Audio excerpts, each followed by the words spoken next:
fact, I've listened to you say this before, but listened, and having you have this discussion with me now, I feel like my inner being is clicked. Well, most people, when they're thinking about being deliberate creators, they're thinking about thoughts. They're thinking about thoughts and words and actions. Well, we understand that because every emotion you feel is about the mixture of thoughts. Here's the best way of explaining it to you. Your inner being has been around you always, and your inner being knows who you are and what you want and is keenly calibrated to that. And the words that it would take to describe any one of your vortices and the precision with which you have built it over your life experiences would take longer than this lifetime would afford you if you were to hear it in words. In other words, there's so much culmination of so much becoming that you have been living. But your inner being is tuned to it and aware of you. So now here you are out in the world, maybe in that bubble that we described. Maybe you just went off half-cocked, got out of bed, you're mad at everybody, and off you went. But anyway, you're out in the world. So your inner being is aware of where you are and every encounter you have. So you meet someone and you have a reaction to them because there's a mixture of what they've got going on vibrationally and what you've got going on vibrationally. So you have an experience. You might even say you're having an opinion of this exchange that you're having. In the same moment, your inner being is having an opinion. But your inner being's opinion is based upon a whole range of criteria that yours might not be, like the bigness of your life, the bigness of who you are, and all of the components of things that matter to you. Not just prosperity and not just personal well-being, but upliftment, and on and on and on and on and on and on and on. So your inner being has an opinion about what's going on. So in a very rudimentary way, let's say, for example, this person is not tuned in, and the reason that you're rendezvousing with them is because you're not either. It's always that way. And you have a reaction to their whatever, to their rudeness or to their whatever. Well, the reason that that feels like it feels to you is because your inner being simply loved them and understood them and called them to their highest good. And the fact that you didn't leaves you feeling the absence of harmony or the offness of the calibration. In other words, you calibrated with the physical world. You didn't calibrate with your spiritual world. You didn't calibrate with your source. You can't be angry and be calibrated with your source. Well, the nice thing is, the more you meditate and the more you deliberately calibrate, the more you'll catch it in the early subtle stages. So when you're off a little, you can adjust it before law of attraction gets hold of it and momentum gets underway and it gets out of hand. That's why beliefs get out of hand, is because you calibrate and then you attract and then you say, see, it is true. And then you join groups and you talk about what happens and you calibrate more until you have this argument around the world about what truths are. And we say, you can make anything true that you focus upon because the law of attraction will bring you the data about what you're offering as a vibration. So do you want to make hate true, or do you want to make love true? Do you want to make your balance true, or do you want to make your imbalance true? Do you want to make your love true or your hate true, your abundance true or your lack of abundance true? You get to choose what it is. Your inner being already knows what you want and is always true to what you want. Other people in the world, that's not their job. It's not their job to be the calibration that calibrates you to what you want. Now, there are a lot of people that do. Lots of ministers and mothers and teachers and friends really care about you, and they do their best to calibrate on your behalf. And when you hold one of them as your object of attention, it feels really good, but it makes you dependent upon things that are unreliable, because they are few and far between, those who will hold steady to who they know you really are when you're behaving in a way that is not who you really are.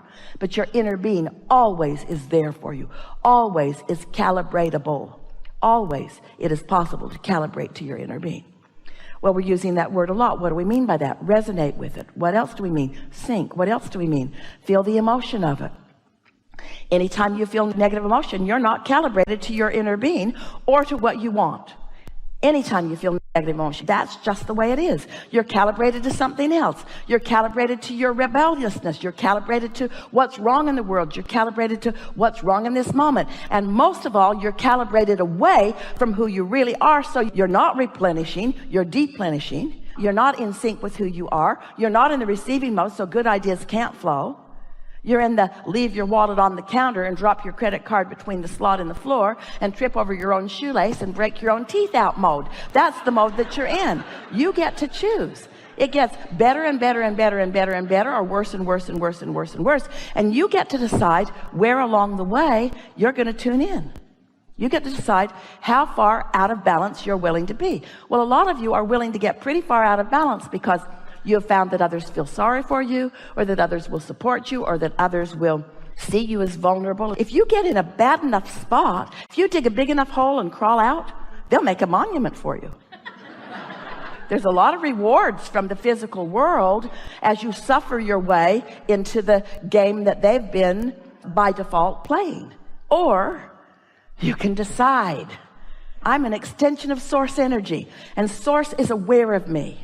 And source is rooting for me and calling me back into alignment with not just who they are, with that which I really am, and with all things that I desire. And as you care about it so that you meditate every day, and you care about it so that you do your segment intending every day, when you get into a situation where you're not feeling so good, and you ask yourself, as Esther did, the question, wait a minute, is this who I am, or is this who I am? Is this how I feel? Is this really the emotion that best depicts my feeling of my life? No, not even close. Is this? Yeah, it's that one. And so as you continue to make those determinations, what happens is it becomes such a strong part of your vibrational offering that then as you move through the world, that's the way the world shows itself to you. And there's lots of rebels who they'll fight you on that, because you'll say, wait a minute, this is what I see. And they'll say, oh yeah, but you're not looking in the right places. You need to look in these other places to find the things that you want to push against. And that's the dilemma that most humans are experiencing, is that they really believe that their work is to look out into the world and find its problems and then push those problems into oblivion. There's a war against drugs, and a war against cancer, and a war against terrorism, and a war against, and a war against. And if we can just push hard enough against those, they'll be gone. And that's just not true. The more you push against them, the more prolific they are. And so when you decide that you're going to tune into who you are, and you're tuned in, tapped in, turned on, and you're standing steady in your own shoes and steady in your own mind, and someone behaves in a way, they don't affect you because it's not about you. It's about them. If you saw someone in the street bleeding, we believe you would help them. But when you see someone in the street flipping you off, you don't feel so helpful. But they need you just the same. They're still asking for the love that they haven't been able to quite calibrate to. So think about this. If there are people in the world, and there are a lot of them, that have been living and observing life and have become rebellious and are pushing against all things unwanted, and they're hurting bad, and you decide you're tired of hurting, and you show yourself that there is another way, and you find relief in meditation, and then you do it often enough that you feel the true momentum of love and appreciation and joy in calibrating to who you are, and then you see someone out there in the world who is hurting, and you love them. You love them. You may very well give them, like beaming a satellite dish, a point of attention that they could calibrate to. They can't calibrate to their own inner being because they're so far from that. But if you love them anyway, and why would you love them anyway?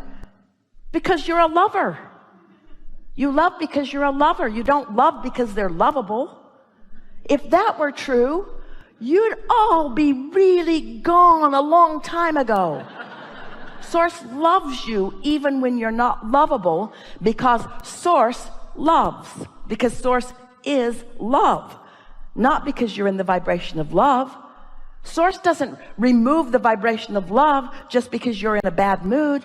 Source just keeps loving. Know that sooner or later, usually later, you'll wind around into something and you'll taste it a little bit. But when you start doing this on purpose, when you start calibrating because you mean it, and you've shown yourself what that note is that you're calibrating to, and then you're walking around in the world and you're feeling good no matter what else is going on, there will be those who will resist you. What are you smiling about? Pretty much everything. What's wrong with you? Aren't you watching the news?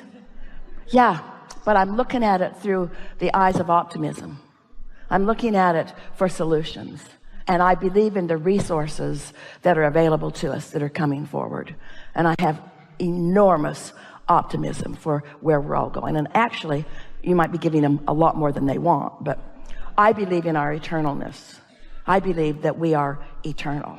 And I believe that right here and now is all I have control over. So if I can't be present now and feel good, then I'm in deep doo-doo. If I need anything to shape up before I can have a knee-jerk positive response to it, then I'm going to be more unhappy than I am happy all of the days of my life. And I am not willing to do that. I've shown myself that happiness is a choice. Happiness is a choice. And so is clarity, and so is abundance, and so is love, and so is stability, and so is well-being, and so are great ideas, and so are inventions, and so are empires, and so are relationships. All of it is a choice. It is a choice so easy, so at your fingertips. It is a choice, you see. But you got to start with, am I resentful or am I a lover? You just got to make choices all day long. All day long. Esther put her seat back on the airplane, the half inch that it was willing to go. And she felt it bump the man behind. And she looked right around and she said, did I get you with that? He said, it's okay, you just surprised me. And Esther said, I don't need to recline. He said, no, it's okay. No, I don't need to recline. No, it's okay. They were fighting over who should be the nicest one. That's the kind of rebellion you want to be. No, no, no, no. No, no, no. I don't need to recline. No, no, no. Go ahead. Recline. You're not about it. No, no, no, no. It's okay. I don't need to recline. In other words, wouldn't it be nice if those are the kinds of arguments that you're having with one another? No, you go. No, you go. No, you go. No, you go. No, you pay. I mean, oh, I'll pay. No, you pay. No, you pay. No, you pay. That's the way it is, isn't it? Helpful? Helpful. Can I slip one more in? Yeah. Why do I cry when I'm happy?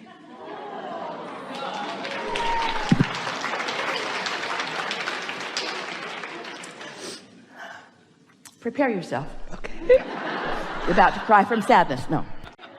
You cry when you're happy because you have not calibrated yourself long enough or precisely enough to be in this moment ready for what it feels like when the whole of Source and all its love is flowing to you and through you. That's why sometimes people call it overjoyed. You're overjoyed. In other words, there's more joy than you have consistently calibrated to. So you might be calibrating to it in this moment, but you're really not quite ready for it. Not completely, you see. Really good conversation. Thank you. Yeah.